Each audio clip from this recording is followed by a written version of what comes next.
오늘 중국 베이징 천안문 광장에서 열린 전승절 80주년 열병식에서 시진핑 중국 국가주석이 푸틴 러시아 대통령과 김정은 북한 국무위원장과 나란히 천안문 망루에 오르는 모습이었습니다. 66년 만에 탈냉전 이후 처음으로 북중러 최고 지도자가 한자리에 모인 겁니다. 이를 두고 트럼프 미국 대통령은 상당한 불쾌감을 표했고 국제사회 역시 중국의 북중러 삼각연대로 한미일 삼각공조에 대응하는 세력 균형을 형성하기 위한 의도라고 해석하고 있습니다. 한반도뿐 아니라 전 세계의 긴장감을 단숨에 높인 전체주의 국가들의 천안문 회동.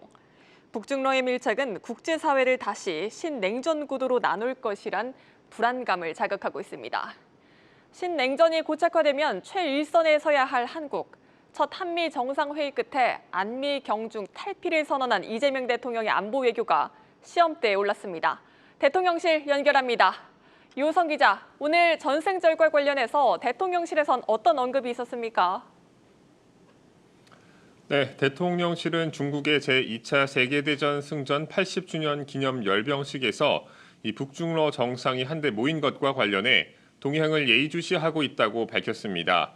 강유정 대통령실 대변인은 브리핑에서 국제 정세가 다단하다며 우리와 국경을 맞댄 주요국에 대해 면밀히 예의주시하고 있다고 말했습니다.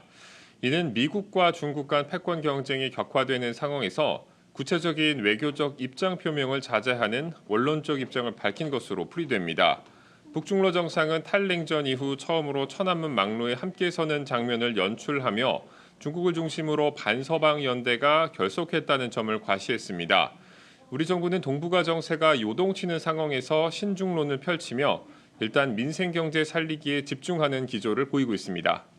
네, 이제 국내로 시선을 다시 돌려보겠습니다. 유 기자, 이번 이 대통령의 민생 행보는 제조업 성장에 방점을 찍은 모습인데요. 오늘 경기도 안산에 위치한 중견 제조기업을 찾았다고요? 네, 이 대통령은 오늘 경기도 안산의 한 중견 제조기업을 찾아 진행한 K제조업 기업 현장 간담회에서 이 강소기업과 역량 있는 제조업이 성장 발전해야 한다고 밝혔습니다. 이 대통령은 중요한 것은 먹고 사는 문제이고 이 먹고 사는 문제의 핵심은 결국 기업이 지속적으로 성장하고 발전하는 것이라고 했습니다. 이어 국민의 일자리라는 측면에서 보면 제조업이 중요하다며 제조업이 고용에 큰 역할을 하기 때문에 강소기업과 역량 있는 제조업이 성장 발전해야 한다고 강조했습니다. 발언 들어보시죠. 문제는 다시 성장을 회복하는 것입니다. 지속적으로 성장하는 길을 찾아야 되고 지속적인 성장을 통해서 기회를 만들어내고 그 기회 속에서 우리 국민들이 더 나은 삶을 설계할 수 있게 하는 게 바로 아울러 이 대통령은 우리 대한민국의 가장 큰 과제는 회복과 성장이라고 압축적으로 말씀드릴 수 있다며 많은 것들이 비정상화되어 있는데 정상으로 회복하는 과정이 진행 중이고 빠르게 회복되고 있다고 말했습니다. 네, 이 대통령 벌써 다음 주면 취임 100일입니다.